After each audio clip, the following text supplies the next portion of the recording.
2013 I found interesting in a different way. There was more producers and therefore more proposals. But however, I think the level of creativity, it's still, I'm very impressed, it's still very high.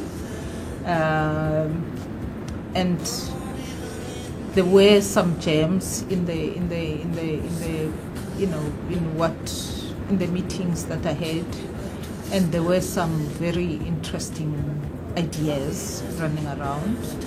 I also found that this year there was a lot of young people coming up, which is very interesting.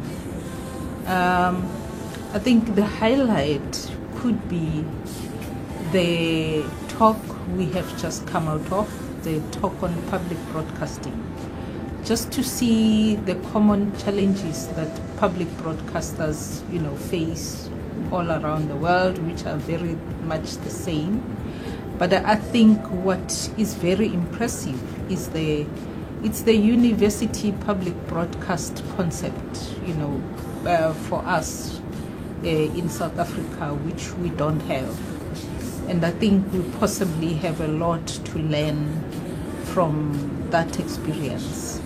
And I am hoping, we would have further conversations about that and looking on how, the success of the newly launched university public broadcasting networks.